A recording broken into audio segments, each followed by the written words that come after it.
أما بعد أعوذ بالله من الشيطان الرجيم بسم الله الرحمن الرحيم إنا أعطيناك الكوثر صدق الله العظيم وصدق رسوله النبي الكريم ونحن على ذلك من الشاهدين والشاكرين والحمد لله رب العالمين. أحباب الكرام، آپ اس بات سے بھی واقف ہیں کہ جو موجودہ وبا کی صورت پہلے ہوئی ہے تو اس میں جو ڈاکٹر صاحب کو ڈاکٹر نے خاص طور پر احتیاط کی جو ہے وہ ترکیب کی ہے، اس لیے وہ جمعہ میں نہیں آ رہے. جیسے ہی موسم بہتر ہوتا ہے اپنی رحمتیں انسانیت پر برستی ہیں، کچھ حالات کے طور پر انشاءاللہ سب کچھ بنائیں گے. آپ دعا کرتے رہیں کہ اللہ تعالیٰ انہیں صحت و عافیت کا لمبی عمر عطا فرمائے. کچھ لمحے ہیں جو ہم آپس میں بیٹھ کر نبی صلی اللہ علیہ وسلم کے حوالے سے گفتگو کر کے گزار لیتے ہیں، ورنہ کہاں ذات پاک اور کہاں ہم جیسے گناہگار، یہ ان کا کرم ہے کہ وہ اپنی بارگاہ میں کچھ ہدیہ پیش کرنے کی توفیق عطا کرتے ہیں. اور یہی انسانیت کی کامیابی ہے کہ اس بارگاہ سے توفیق ملتی رہے کہ جب بھی وقت ملے تو انہیں کی ثنا کی جائے اور ان کی حمد کی جائے. قرآن مجید کی سورہ الکوثر کی پہلی آیت کریمہ میں نے تلاوت کی. اس میں اللہ تعالیٰ نے نبی صلی اللہ علیہ وسلم کو مخاطب کر کے ارشاد فرمایا انا اعطیناک الکوثر، کہ بے شک ہم نے آپ کو کثرت عطا کی. بہت سے پانی کیے گئے، حوض کوثر بھی کہا گیا، کثیر امت بھی کہا گیا، لیکن جو عاشق اور دل میں محبت رسول کا جذبہ لیے تفسیر قرآن کرتے ہیں، ان میں سے بہت سے مفسرین جس کا معنی یہ کیا ہے کہ اے پیارے نبی، ہم نے آپ کو ہر چیز میں کمال رکھا، وہ ظاہری حسن ہو، وہ قد و قامت ہو، وہ آپ کے صحابہ کی جانساری ہو، وہ آپ کے اہل بیت بہار ہو، وہ آپ کی امت کی کثرت ہو، وہ حوض کوثر ہو، آپ کا ہر لمحہ خیر کثیر کا باعث ہے. اس میں اس معنی میں سب کچھ آ جاتا ہے. میرے نبی صلی اللہ علیہ وسلم کی ذات کا پورا لمحہ، ایک ایک زندگی کا لمحہ، آپ کے وجود کا ایک ایک حصہ اس میں شامل ہو جاتا ہے. اس لیے یہ معنی زیادہ قریب تر بنتا ہے کہ حبیب ہم نے آپ کو ہر طرح کی کثرت کرا. اس میں سے چند ایک چیزیں وقت کے نزاکت کے لحاظ سے ذہن میں آ رہی کہ آج ہم نبی صلی اللہ علیہ وسلم کے ظاہر وجود کے حوالے سے کچھ بات کریں. ذرا سوچئے، کبھی کبھی دل میں خیال آتا ہے کہ وہ کیسی ذات تھی، وہ کیسا وجود تھا کہ آج بھی جب محبت سے نام لیا جاتا ہے تو جسم پر کبھی آ جاتا ہے، آنکھوں میں آنسو آ جاتے ہیں، دل مچلنے لگتا ہے. کیا وجود تھا وہ، کیا کشش تھی اس وجود کے اندر، کیا اللہ نے جاذبیت اس وجود میں اتار دی تھی کہ صدیاں گزرنے کے بعد آج بھی ایک گناہگار سے گناہگار شخص کے سامنے سرکار دو جہاں صلی اللہ علیہ وسلم کا نام نامی اس میں گرامی لیا جائے تو وہ محبت سے جھوم اٹھتا ہے. اس کے اندر ایک بلبلہ تازہ ہو جاتا ہے، ایک محبت جو بظاہر کبھی ہوئی لگتی ہے، دنیا کی محبت میں کھویا جاتا ہے، لیکن جب بھی نبی صلی اللہ علیہ وسلم کا تذکرہ چھڑ جائے تو اس کی آنکھوں میں نمی آنے لگتی ہیں، آنکھیں چمکنے لگتی ہیں. یہ جذبہ کیا ہے، یہ کیا جو اس وجود کے اندر کیا رب نے اس ذات میں رکھ دیا تھا. تعلیمات ہوتی ہیں لوگوں کی کہ فلاں نے یہ کتاب لکھی ہے، بڑی کتاب ہے، لوگ کتاب کو پڑھتے ہیں، اس میں اٹھائے ہوئے نکات پر بحث کرتے ہیں، اس کے ابواب بندی کو دیکھتے ہیں، اس کے مسائل حل کرنے کے انداز کو دیکھتے ہیں. تعلیمات کا لوگ توجہ دیتے ہیں، لیکن یہاں تو ذات پر زیادہ توجہ دی جاتی ہے کہ جب تک ذات دل میں نہیں اترتی تعلیمات پر عمل ہو ہی نہیں سکتا۔ یہ سچی بات ہے کہ نہیں؟ جب تک وہ ذات دل میں نہ اترے نماز بنتی ہے۔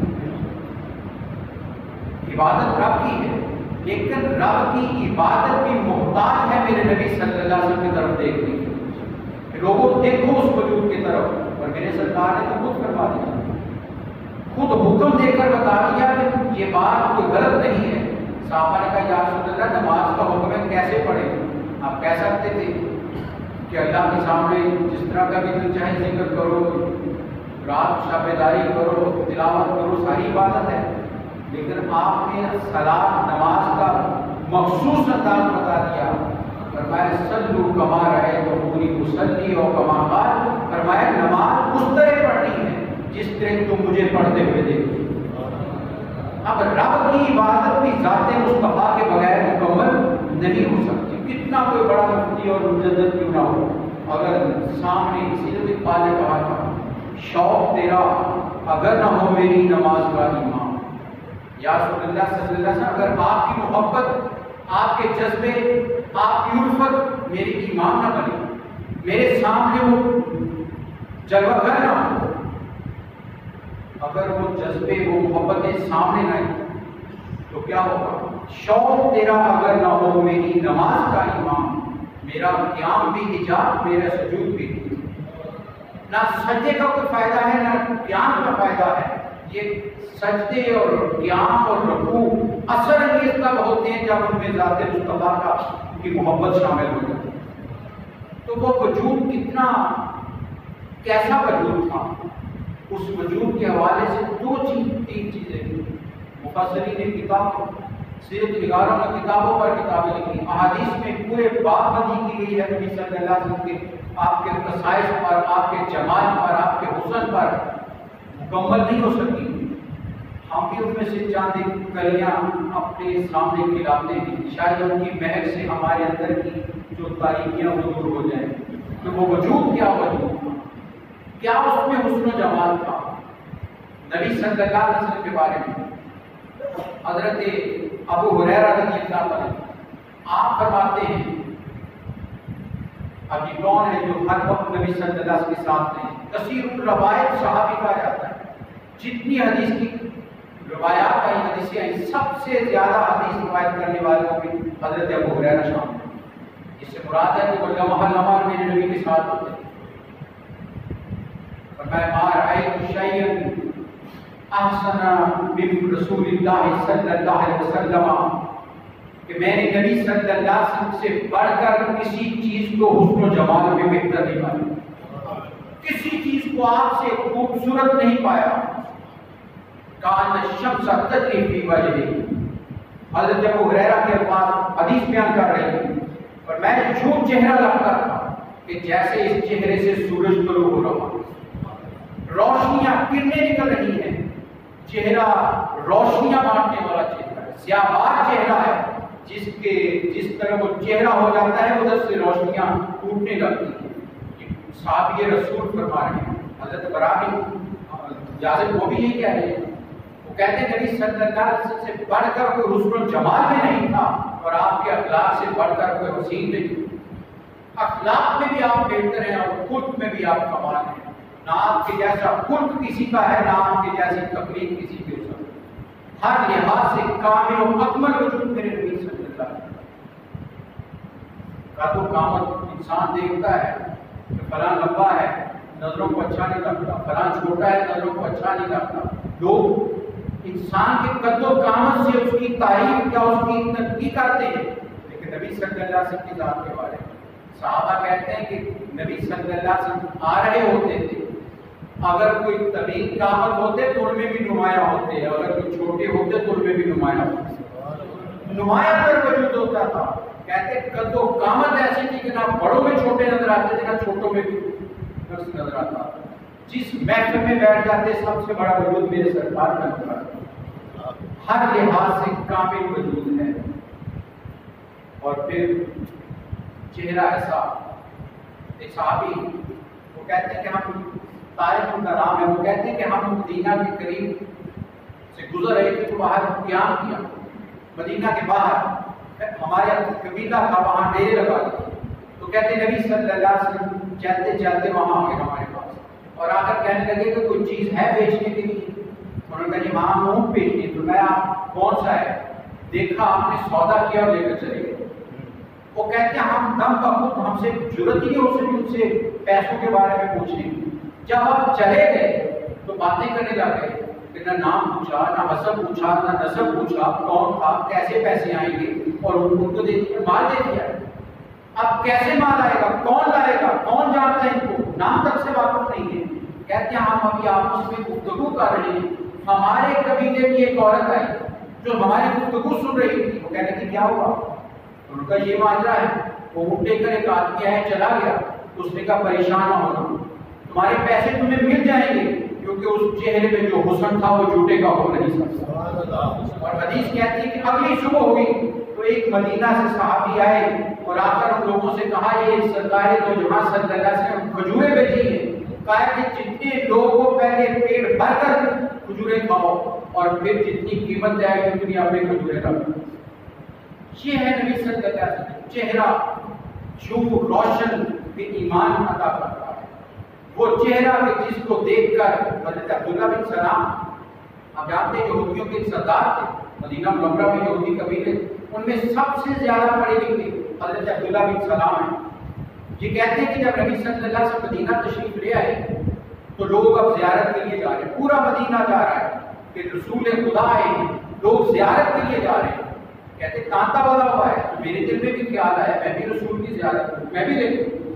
کہتے میں ملا کے لائے ہوں، جب میں نے سامنے نبی صلی اللہ علیہ وسلم کا چہرہ وضحا کو دیکھا، حضرت عبداللہ بن سلام کہتے ہیں میرے دل نے اسی وقت گواہی دے دی کہ جس کا چہرہ اتنا روشن ہے وہی رسول ہو سکتا ہے۔ کہتے ہیں میں نے اسی وقت کلمہ پڑھ لیا اور دامن اسلام میں آ گیا۔ ابھی آپ نے تبلیغ نہیں کی ہے، آپ نے اسلام پیش نہیں کیا ہے، ارے وہ چہرہ کتنا حسین چہرہ ہے، وہ چہرہ کتنی جاذبیت رکھتا ہے کہ چہرہ دیکھ کر لوگ اسلام کی طرف آتے، وہ چہرہ ایمان عطا کرنے والا چہرہ ہے۔ تو وہ میرے نبی صلی اللہ علیہ وسلم کا چہرہ انور، قرآن کہتا ہے وَالضُّحَىٰ، اے پیارے حبیب آپ کے روح روشن کی قسم، آپ کے چمکتے چہرے کی قسم قرآن کھا رہا کہ یہ اتنا روشن چہرہ ہے۔ یہ حدیث تو آپ کو بارہ کی دفعہ سنی کہ حضرت المومنین عائشہ صدیقہ رضی اللہ عنہا سوئی گم ہو گئی ہے، میرے سرکار گھر میں تشریف لائے، اتنی روشنی ہوئی، کہتی میں نے رات کی تاریکی کے اندھیروں میں وہ روشنی سوئی تلاش کر سرکار کے چہرے کی تابانیاں اتنی ہیں۔ اور حضرت کریمہ سعدیہ سے پوچھیے ذرا، وہ لے کر گئی ابھی چند مہینوں کے بچے کو، چھوٹا سا بچہ ہے ابھی دودھ پیتا ہے، اگلے دن سارے علاقے کی عورتیں مل کر حضرت حلیمہ کے پاس آئے، حلیمہ رات تم نے گھر میں کیا چراغا کیا تھا کہ بڑی روشنی پھیلی، کیا روشن کیا تھا؟ ہم جانتی ہیں تیرے گھر میں تو دیا جلانے کے لیے تیل موجود نہیں، آج کیا روشن کیا ہے جس کی روشنی سے گرد و نواز سارے چمک رہے تھے؟ حضرت حلیمہ کہتی میں نے کہا کچھ نہیں کیا، وہی ہے میرا گھر، وہی دیا ہے، کہا نہیں تو خاص چیز ہے جس نے اتنی روشنی کی ہے کہ پورے علاقے کو روشن کر رہا ہے۔ حضرت حلیمہ کہتی آؤ میں تمہیں بتاتی ہوں میں نے اہتمام کیا کیا۔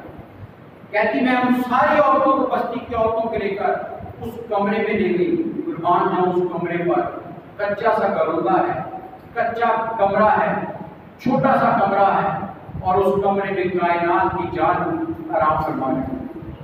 نبی صلی اللہ علیہ وسلم بستر پر چارپائی پر لیٹے ہوئے، چہرے پر چادر ہے۔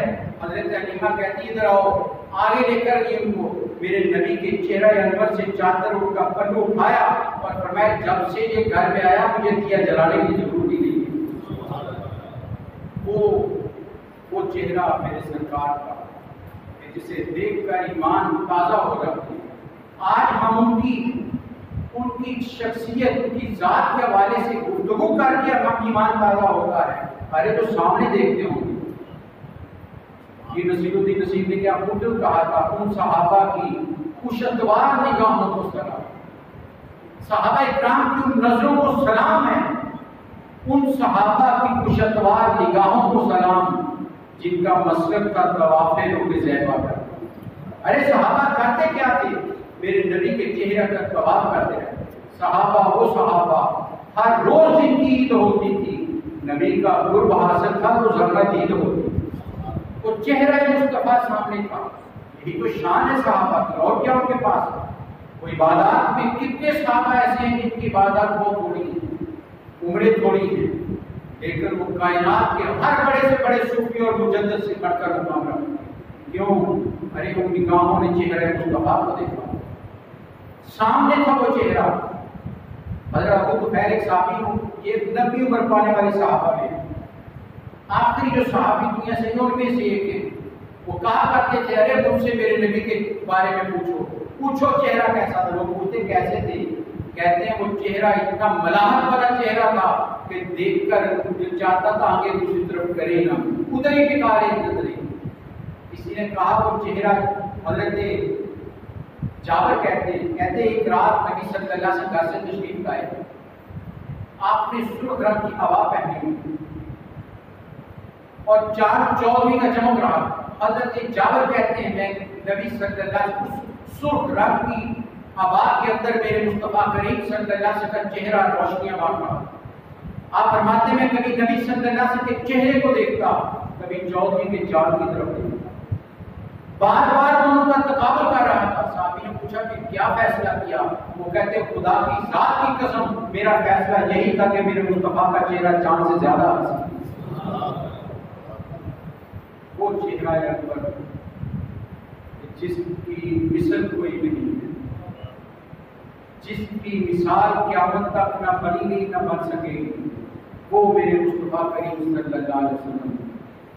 اور اس چہرہ اکبر پر جب تبسم آ جائے، کبھی وہ چہرہ کھل جائے، کبھی اس چہرے پر مسکراہٹ آ جائے، تو پوچھیے حضرت انس بن مالک رضی اللہ عنہ، وہ کہتے جب نبی صلی اللہ علیہ وسلم کے چہرے پر مسکراہٹ آتی تو کہتے کہ چہرے سے یوں شعاعیں نکلتی جیسے سورج کی کرنیں پھوٹ رہی ہوتی، چہرے کی روشنیاں اور بڑھ جاتی اور اس کی تازگی بڑھ جاتی اور اس کے حسن و جمال کا اضافہ ہو جاتا۔ تو نبی صلی اللہ علیہ وسلم کا ظاہری وجود کسی بھی زاویے سے دیکھ لیجیے آپ، روایت ایک بڑی خوبصورت روایت، یہ ایمان کو تازگی بھی دے گی اور نبی صلی اللہ علیہ وسلم کی محبت اور بھی تازہ کرے گی۔ صحابی کہتے ہیں نبی صلی اللہ علیہ وسلم تشریف فرما تھے اور یہ ذکر کیے نبی صلی اللہ علیہ وسلم کبھی کہتا نہیں لگایا، تبسم فرماتے، کبھی بلند آواز سے جس طرح زور و شور سے ہم کہہ کے لگاتے، نبی صلی اللہ علیہ وسلم کبھی نہیں، پوری زندگی چہرے پر مسکراہٹ آتی، تبسم فرماتے تھے۔ اور صحابی کہتے جب نبی صلی اللہ علیہ وسلم کبھی زیادہ خوش ہوتے تو آپ کا چہرہ جو منہ تھا وہ تھوڑا کھل جاتا اور سامنے کے دانت نظر آنے لگا، زیادہ سے زیادہ اتنی مسکراہٹ۔ صحابی کہتے نبی صلی اللہ علیہ وسلم تشریف فرماتے مسکرائے، حضرت عمر بھی تشریف فرماتے کہنے لگے یا رسول اللہ صلی اللہ علیہ وسلم آج مسکرانے کی وجہ کیا ہے؟ حضرت گرامی یہ حدیث ذرا غور سے سنیے گا۔ حضرت عمر پوچھتے ہیں یا رسول اللہ صلی اللہ علیہ وسلم مسکرانے کی یہ مسکراہٹ کا باعث کیا ہے؟ نبی صلی اللہ علیہ وسلم نے فرمایا عمر میں قیامت کا منظر دیکھ رہا تھا، دو آدمی میری نظروں کے سامنے ہیں جو گھٹنوں کے بال کھڑے رب کے سامنے، گھٹنوں کے بال ہم رب کے سامنے کھڑے، اور ان میں سے ایک کہہ رہا ہے یا اللہ اس نے مجھ پر ظلم کیے تھے، مجھے اس سے بدلہ لے کر دے۔ فرمایا نبی صلی اللہ علیہ وسلم اللہ اس بندے سے کہے گا ظالم سے کہ تو نے اس پر ظلم کیا ہے، اب اس کو اپنا نیکیاں اس کو دو۔ وہ ظالم کہے گا یا اللہ میرے پاس تو نیکیاں پہلے ہی ختم ہو گئی، اب تو کچھ میرے پاس باقی نہیں رہا دینے کے لیے۔ تو مظلوم اللہ کہے گا اس مظلوم سے کہ اس کے پاس تو کچھ نہیں رہا، وہ کہے گا یا اللہ پھر میرے گناہ اس پر ڈال دو۔ میں تو مظلوم کہے گا کہ یا اللہ پھر میرے گناہ اس پر ڈال دیا، یہ مکالمہ ہو رہا ہے اور بیان میرے سرکار کر رہے ہیں، کائنات کا سب سے بڑا سچا رسول بیان کر رہا ہے، حشر کے میدان کا سچا واقعہ، فرمایا یہ گفتگو ہو رہی ہے اور رب اس سے کلام کر رہا ہے۔ وہ مظلوم کہے گا میرے گناہ اس پر ڈال دے۔ نبی صلی اللہ علیہ وسلم فرمایا اللہ کہے گا اس مظلوم سے ذرا سر اٹھا جنت کی طرف دے، وہ اوپر اٹھائے گا سر کو، کہے گا یا اللہ یہ چاندی کی زمین ہے، سونے کے محلات ہیں، ہیرے جواہرات کے دروازے ہیں، یہ کسی نبی کا، کسی صدیق کا مقام ہوگا، بڑا عالی شان ہوگا وہ۔ رب کہے گا نہیں، جو بھی اس کی قیمت ہے اس کو مل جائے گا۔ وہ کہے گا یا اللہ اس کی قیمت کیا ہے؟ کہے گا اگر تو اپنے بھائی کو معاف کر دے تو یہ تیرا ہو جائے گا۔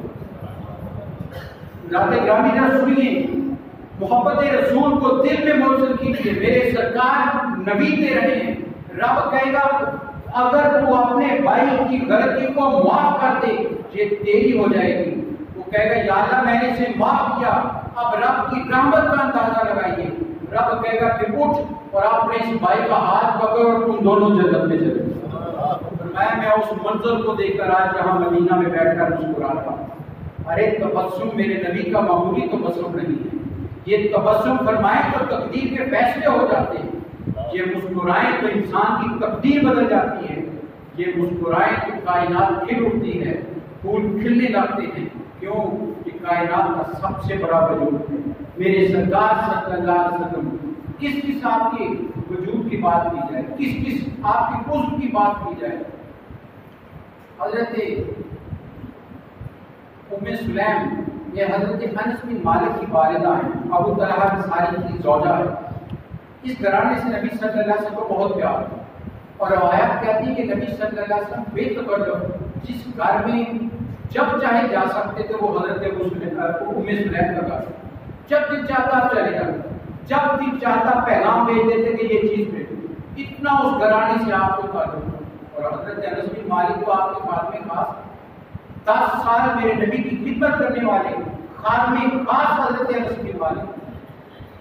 ام سلیم کہتی نبی صلی اللہ علیہ وسلم میرے گھر میں تشریف فرما دی، بستر پر لیٹے سو گئے، قربان جائے اس گھر پر۔ ارے جہاں سرکار ہے تو جہاں خود آ کر آرام فرما رہے ہیں، خوش قسمت ہے یا نہیں؟ بستر پر لیٹ کر سو گئے، لیکن حضرات گرامی دھوپ کی تپش نے میرے سرکار کے جسم پر پسینہ لایا، پسینہ آ گیا، اور پسینہ روایت کہتی ہے کہ پسینہ بہہ کر اور نیچے جو چمڑا بچھا تھا اس کو گیلا کرنے لگا۔ حضرت ام سلیم کہتی میں نے دیکھا تو میں فوراً ایک ڈبیا لے کر آ گئی اور اس سارے پسینے کو اس میں جمع کرنے لگی۔ نبی صلی اللہ علیہ وسلم کے بدن سے پسینے کو پوچھ کر اس ڈبے میں ڈال دیں کہ نبی صلی اللہ علیہ وسلم یہاں کہا ام سلیم کیا کر رہی ہوں؟ کہا یا رسول اللہ صلی اللہ علیہ وسلم میں آپ کے بدن عطر کا جو پسینہ ہے اسے محفوظ کر رہی ہوں۔ آپ کیا کرو گی؟ کہا یا رسول اللہ اس سے خوشبوؤں میں ملا لوں گی، اس سے بڑھ کر خوشبو ہے ہی نہیں، اس سے بڑھ کر معطر خوشبو کوئی نہیں ہے جو میرے نبی کے پسینے سے آتی ہے۔ حضرت ام سلیم فرماتی کہ میں وہ ڈبی میں رکھتی تھی وہ پسینہ، اور جب بھی کبھی کوئی دلہن رخصتی کے لیے تیار ہوتی تو میں اس میں سے اس کو چند قطرے لگا دیتی جس کی مہک اور وہ میرے نبی کے جسم پر آنے والا پسینہ، وہ پسینہ بھی کائنات کا سب سے خوبصورت اور سب سے جو ہے خوشبودار پسینہ ہو۔ کیا کس حضرت ام عاصم عتبہ بن برکت کی بیٹی ہے، آپ فرماتی ہیں کہ ہم 4 بیٹیاں تھیں اور ہمیں یہ مقابلہ رہتا تھا کہ ہم عتبہ کو اپنی طرف مائل کرنے کے لیے یہ میرے پاس زیادہ ہے دوسری طرف نہ جائے، بہتر خوشبو کا استعمال کرتی، تو ہمیں خبر تھی کہ عتبہ خوشبو اچھی لگاتے ہیں، لیکن ہم جو بھی خوشبو لگاتے ہیں عتبہ کی خوشبو اس سے بڑھ کر ہوتی ہے۔ ہم نے ہر طرح کی خوشبو استعمال کر کے دیکھی، آپس میں باتیں بھی کی چاروں نے کہ تم کون سی استعمال کرتی ہو، اس نے کہا یہ بھی کر کے دیکھی، لیکن عتبہ کے وجود سے آنے والی خوشبو تو سب سے بہتر ہے۔ کہتی ہم نے ایک دن پوچھ ہی لیا کہ عتبہ کون سی خوشبو لگاتے ہو، ہم تو ہر طرح کی خوشبو لگا کے تھک گئی لیکن تمہاری خوشبو سب سے بڑھ کر ہے۔ ان کا میں نے تو کبھی خوشبو لگائی نہیں۔ وہ کہتے میں نے تو خوشبو لگائی نہیں، کہا کہ آتی کہاں سے ہے؟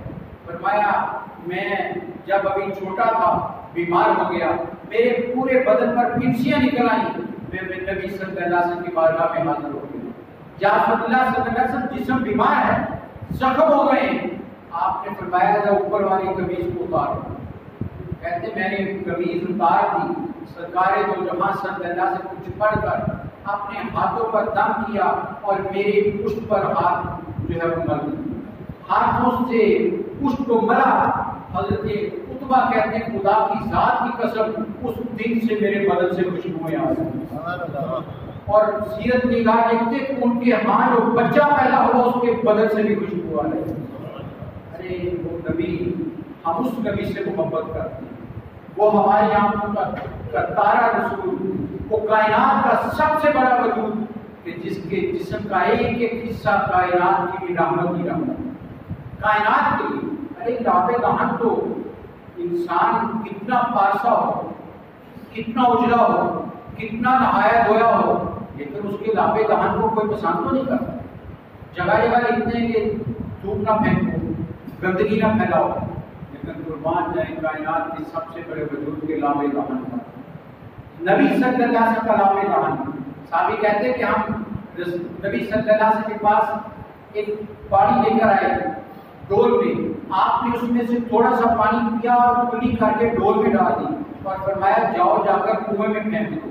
کہتے ہیں ہم نے وہ ڈول مدینہ کے کنویں میں اٹھا لیا. تو صحابی کہتے ہیں خدا کی ذات کی قسم جب تک وہ کنواں رہا اس کنویں کے پانی سے خوشبوئیں آتی. ارے جس رسول کا لاب دہن مہک دیتا ہو، جس رسول صلی اللہ علیہ وسلم کے جسم پر آنے والا پسینہ خوشبو دیتا ہے، اس رسول کی عظمتوں کو کون پا سکتا ہے؟ کون اس رسول کی عظمتوں کا اندازہ کر سکتا ہے؟ وہ حسین تر وجود، وہ کائنات کا سب سے بڑا وجود، جس کے وجود کا ایک ایک حصہ جو ہے وہ انسانیت کے لیے رحمت ہی رحمت ہے. حضرت فضل بن عباس نبی صلی اللہ علیہ وسلم کے چچا کے بیٹی. اب یہ اور نبی صلی اللہ علیہ وسلم کی رحمت کے اندازہ دیکھیے کہ میرے نبی کی لمحہ مبارک سے نکلتا کیا، آپ کے لبوں پر سجی بات گفتگو کیا ہوتی ہے.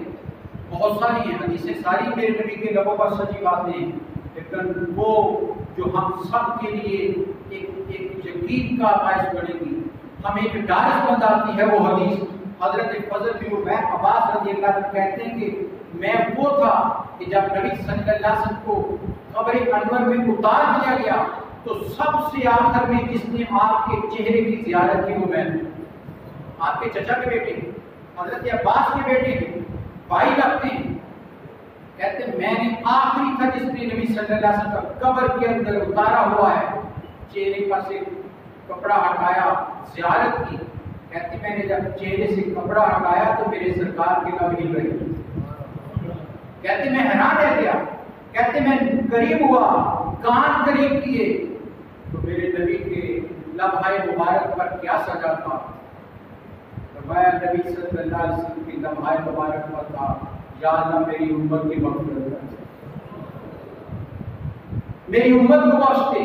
فرمایا میں نے سن کر باہر آ کر صحابہ اکرام کو جب یہ بات بتائی، صحابہ گاڑے مار کر روئے کہ اتنا مہربان رسول کہاں ہو. ارے جو دنیا سے بظاہر پردہ بھی فرما چکے ہیں، لیکن امت کے لیے اس سے بڑھ کر شفیع کون ہو سکتا؟ قبر میں انور میں اتر کر بھی جو امت کی بخشش کی دعائیں مانگ رہے ہیں، جن کے لب پر امت سجی ہے، کیا ہمارا فرض نہیں بنتا کہ ہر لمحے ہماری زبان پر نبی نبی کے ترانے ہوں؟ شکر کا انداز تو یہ ہے، شکر کا کوئی اور ذریعہ نہیں، شکر کا ایک ہی ذریعہ ہے کہ زبان پر نبی کے ترانے سے درود سجا رہے. اتنا کریم رسول کے جو لہر میں اتر کر بھی ہمیں نہیں بھولا، ارے ہم چاہتے پھرتے ان کو بھول جائیں. ہمارا تو قدم قدم ان کے سہارے سے ہے. بابر جی قاسمی کا شعر ہمیشہ یاد آتا ہے کہ پورے قد سے جو کھڑا ہوں تجھے تیرا ہے. یا رسول اللہ صلی اللہ علیہ وسلم اگر میں پورا کھڑا ہوں، اپنے قد پر کھڑا ہوں، لوگوں کے سامنے سر اٹھا کر بات کرتا ہوں، اس لیے نہیں کہ میں بڑے خاندان کا ہوں، اس لیے نہیں کہ میرے پاس دولت ہے، اس لیے نہیں کہ میں حسن و جمال کا پیکر ہوں، نہیں، پورے قد سے جو کھڑا ہوں تجھے تیرا ہے کرم. یا رسول اللہ مجھ کو جھکنے نہیں دیتا ہے سہارا دے. آپ کی محبتیں ہیں جو مجھے قائم کیے ہوئے ہیں، ورنہ دنیا تو چاور ہے جو مجھے جھکانا چاہتی ہے. وہ رسول رحمت صلی اللہ علیہ وسلم حضرات گرامی کس آپ کے ذات کے، آپ کے جسم اندر کے کس حسن کی بات کریں، کس آپ کے انداز کی بات کریں.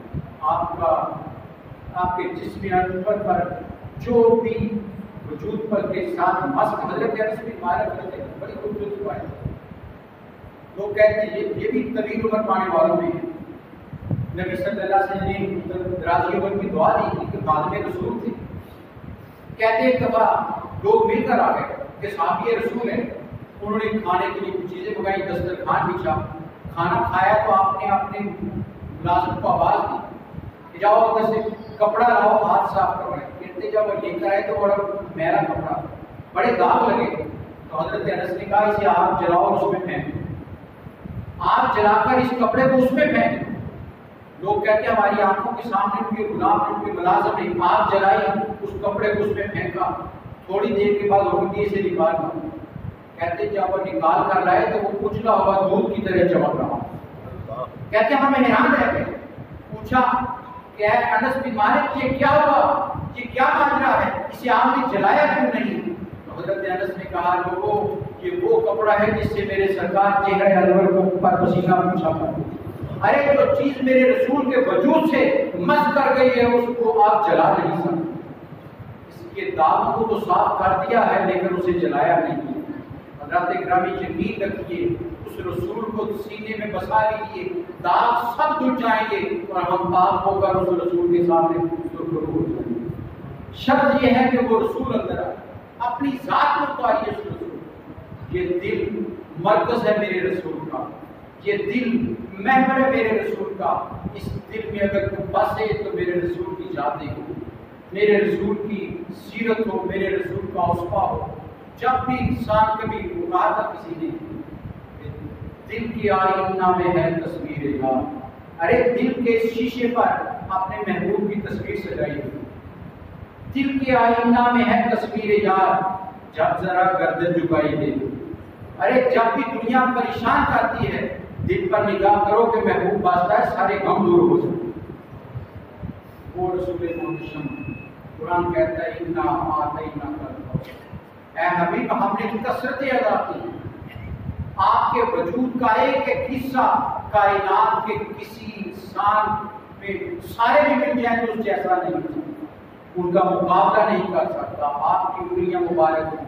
آپ کا ایک صحابی کہتے ہیں کہ صلی اللہ علیہ وسلم کے پاس میں آیا تو بات کرنے کے لیے, اور بھی بچے تھے میں بھی تھا.